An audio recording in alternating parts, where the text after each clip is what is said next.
You know, I can see my head. Hands and stuff. Are we all looking at the camera? Oh, yeah, bud. Shall we? Okay. No, let's all look in different places. Yeah. Okay. This floor needs cleaning. Fantastic. So it's Felicity from GetYourRockOut, and I'm attempting to interview Diatessaron, but you know what? I don't quite know how well this is going to go. We've got a gnome in bed. There's like 5 people attempting to look in different directions. But no, in all seriousness, we're coming to the end of your first ever UK tour, and so how have you guys found it? It's been awesome. Yeah. So much fun. So glad we came and did this. Yeah, we got the chance to play for some amazing bands. Yeah. Nobody else wants to say anything. I'm just No, I would like shooting on the talk. I love that you stopped. I love that you stopped play for some amazing bands. Yeah, we just. I was hoping somebody else would fill in some more And details. sometimes there were other people there too. Because Like the it's crew. the bands that matter. Yeah, like fuck the fans, it's the bands that are important. Yeah. We've had a really good time. It's obviously just good to hang out and make stupid jokes with each other all day. And then the playing music part has been good. And the other bands have been great, obviously. You know, we became pretty good pals with Captain Horizon this tour, and really enjoyed their performances. So that was a really positive thing. And the country's been beautiful and wonderful to explore. Well, this is the kind of thing we like to hear. You know, I think we've definitely had a variety of like places to explore. We've been to places like Sutton and Ashfield, and we've been to places like Scotland, and that's nice. We've had a good variety, and we've done English things as well. And I think that kind of makes the tour definitely better. Like fish and chips on the beach. Absolutely. That was just lovely. Solid choice. I think it's basically revolved around food, actually. I mean, the gigs have been good, obviously, but the food has just been quite spectacular. Yeah. Yeah. Pizza crunch. Yeah.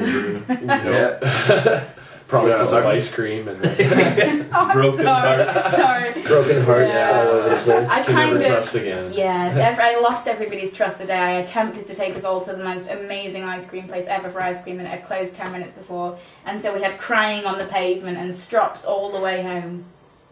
Yeah, Sorry, dropping the Yeah. It's a heart. dark game. But these are a grown-up prop band, yeah, they're nice and sensible with it. But yeah, I mean, you guys, you've only really done kind of shows, obviously in Canada before, which is obviously where you're from. So what made you decide to want to come to the UK this time? Well, we always figured that the UK would have just a better market for prog rock. Some of our favorite music has come from here, and for whatever reason, anytime that we've done any sort of reaching out to press, the only response we've ever gotten has been from UK press. There's a really positive review of our album Monument in Rock Society magazine. Am I right about that? You are right. Yes, and also a couple of other publications that have gotten wind of our music have been here, and we've just never received that kind of attention in Canada. So it was an experiment, we'll say, to come here and see if it was actually true. And was it? I feel like it's been overwhelmingly positive, the response that we've gotten at the shows. Maybe our audience has not been huge at the shows, but we've definitely gotten a great response from the people who've come out. And Yeah, not too many fat people.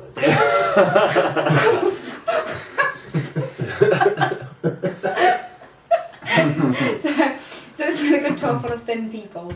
Right. Apart from, actually, I think Apart from Darren. yeah. Okay, apart from Darren calling me fat, I think, like in a service station somewhere. It's like, yeah, well, you are quite huge, so I've just not eaten this tour. Like, he didn't want somebody fat working merchant, so I had to kind of stop eating. Wasn't it, like, I might have insinuated, kind I of. thought he was talking about, your large reputation and, your commanding presence, that sort of thing. Way to keep digging. But thank you. Dig up, man.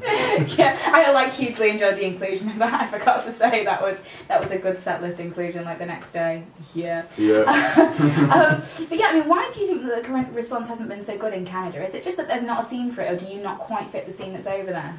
It's not as if there aren't any prog bands in Canada, or for that matter, even in Calgary. There are a couple of other progressive-minded bands. But the market, as far as promotion is concerned, is really not going the direction of prog music.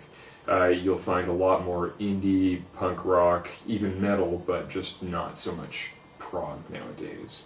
There are a few people who are willing to promote it, but most people just don't want to take a chance because they'd rather have the audience that they're used to, that they know will come to see certain styles of music. Okay. Interesting. And is that something that you see changing anytime soon, or is that just basically what the scene there is at the moment? I wouldn't even pretend for a second to know what's going to happen. I think that I it thought all could... Canadians were telepathic. Yeah. Not so much. I wish. I've tried. More of a clairvoyance, anyway. Yeah. Just a general awareness of things that could be. Mostly impending snowstorms. Anyway, Yeah, you know. yeah. Feel it in the old ones. Right, sorry, you're thinking about weather, not music. Yeah, I forgot that you could like sniff the weather like a week beforehand. Yeah. Yeah. Yeah. We're kind of like dogs, actually. Yeah. Actually, we're all arthritic and we can just feel it in our joints. Yeah. Oh, your old knees swelling up. Snow tomorrow. I'm like talking of joints, like you've had a marginal disaster like just before this tour happened. Yeah. I managed to fracture your week like what, 6 weeks before you came out here? Fracture your week, I should say fracture your week. It's been fracture your wrist 2 weeks. It was a weak wrist. And in turn, because I'm a weak human being, Yes. that my wrist could not bear to even be part of me anymore, so it just decided to explode. I had a hiking accident 6 weeks before we left, and I was lying on my back after having this huge fall down the side of a mountain, thinking to myself, oh my god, I have to go on tour very soon. What am I going to do? And I also got airlifted off the mountain by a helicopter. And I'm flying through the air, still thinking about this, and they took me to the hospital, and by the time I got out of the hospital, I already had a plan in mind, so I started phoning all the members of the band and saying, okay, I still want this tour to happen, and even if I can't play, I'm still just going to come along, like you guys can do the shows without me. And We were hoping for it. Yeah. You would have been on merch, not you. Yeah, exactly. That replaceable. So Carl came up with this idea, well, why don't you learn some of your parts on keyboard? And I actually did that. I learned all of my parts on keyboard, but a week before we came here, I was given clearance to use my hand again, so I managed to pull it together and play guitar for the tour, so it was fortunate. And you did a good job. Oh, Idiot. look at that, a compliment on camera. I know. What's going on with the world? It's obviously very late. It's like... I was going to say something nice, but you don't deserve it. She knows the ways. Yeah. It's nice to be able to get my own back for like the statutory jokes. So, you know, well, yeah.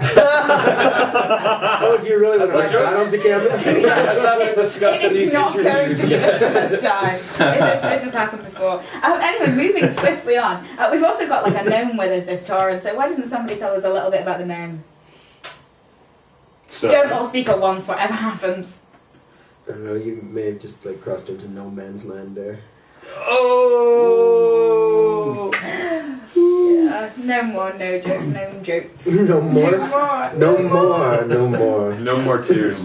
I think it was originally a play on the Spinal Tap thing with the little miniature Stonehenge, and we thought this might be a ridiculous thing to put on stage. But also because Stefan and I had gone to this this show by a Canadian group, Elliot Brood, and they played at this venue called Dickens, and they set up a chair on the stage Yeah, and brought out Dickens, and they brought out this ridiculous painting and just sat it on the chair for the whole performance. And I don't even think that they had really planned it ahead of time. It was just something that was at the venue, and they just put it on this chair. And they never addressed it. They never said anything about it. It was just there. It was just there. So and, we discussed at this show, like, we should do something like as ridiculous as that, and never really address it, not talk about it during the show. If someone asks afterwards, we'll talk about it, but it's not something we'll be like, no, this is our stage gimmick, look at it.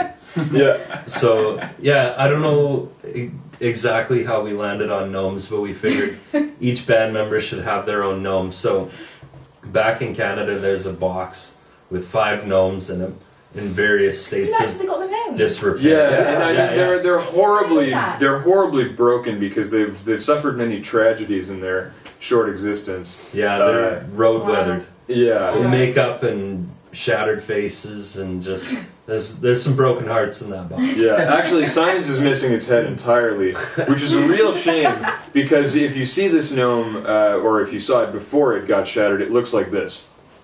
And so you're losing that facial expression now, which is a pity. Apparently, like one of the supermarkets in England is currently selling like gnomes in mankinis, and so you could replace Simon's gnome while you're over here. Or Simon could just wear a mankini. We could just make a compromise. See, I feel like if we replace the gnome, though, we would have to replace him. Like there's no two ways. Yeah, we're kind of spiritual roommates. Yeah, we do have a 6th gnome too. That's true. He's kind of like he's the leader. He's kind of like the Captain Planet, by your powers combined. Exactly. He's fucking giant. He is. I'd say he's about 3.5 feet tall, and he's a bobblehead. His head's on a big spring, and he just kind of stands on stage and shimmies along to the music. Like so. These are the kind of things you'll have to come to Canada to see. Yeah. I can't believe you didn't bring the gnomes. I'm a little upset about this. They would have perished horribly. Yeah, on the it trip. would have been. I mean, what with airfare as it is, it would have been a little expensive to fly.